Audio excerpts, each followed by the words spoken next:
Indore collector Ashish Singh ने गुरुवार को कलेक्टर कार्यालय में बैठकर मेट्रो ट्रेन से जुड़े प्रोजेक्ट की समीक्षा की। इस दौरान उन्होंने सभी अधिकारियों को मेट्रो संबंधी कार्यों को गति देने के साथ ही सभी अवरोधों को अगले 7 दिन में दूर करने के निर्देश दिए हैं। बैठक में कलेक्टर ने मेट्रो के निर्माण कार्य के साथ ही मेट्रो स्टेशन, मेट्रो लाइन आदि के बारे में जानकारी ली।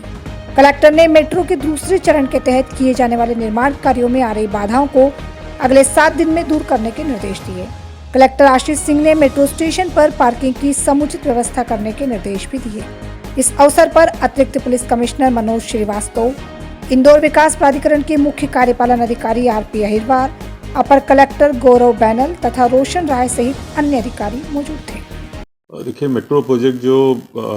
इंदौर शहर में चल रहा है उसकी समीक्षा करी गई और उसमें कुछ जो रुकावटें आ रही हैं मेनली उस चीज़ की समीक्षा के लिए बैठक रखी गई थी। हमारा जो उद्देश्य है कि काम में अगर कोई बाधा आ रही है जिसकी वजह से कार्य हमारा रुका हुआ है या काम में कोई व्यवधान किसी तरीके का उत्पन्न हो रहा है तो वो नहीं होना चाहिए। संबंधित अधिकारियों को निर्देश दिए गए हैं कि ऐसे पॉइंट्स अर्जेंट बेसिस पर हमारे संज्ञान में लाएं और तत्काल ही उनका निराकरण हमारी तरफ से किया जाएगा। इसके साथ साथ ये भी निर्देश प्रदान किए गए हैं कि जहाँ जहाँ पर भी मेट्रो स्टेशंस बन रहे हैं वहाँ की प्लानिंग बहुत अच्छे तरीके से होनी चाहिए, क्योंकि वहाँ पर पार्किंग की सुविधा भी हो और आवाजाही वहाँ अच्छे ढंग से हो चुके जो दूसरे साधन होते हैं कम्युनिकेशन के, उनसे कनेक्टिविटी मेट्रो स्टेशंस की बहुत अच्छी हो, ये भी ध्यान में रखे जाने की आवश्यकता है। इसके लिए जो school of planning and architecture है उनकी सेवाएं ली जा रही हैं भोपाल से और उनके द्वारा एक प्रेजेंटेशन भी बहुत जल्दी दिखाई जाएगी।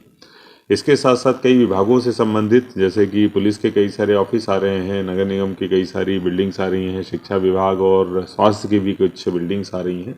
उनके लिए वैकल्पिक स्थान देखने का और उसके विकल्पों के साथ में संबंधित विभागों के साथ बैठक करने के निर्देश दिए गए हैं। कुल मिलाकर ये प्रोजेक्ट हमारा जो तय समय सीमा है उसमें चले, क्योंकि केंद्र सरकार और राज्य सरकार दोनों का ये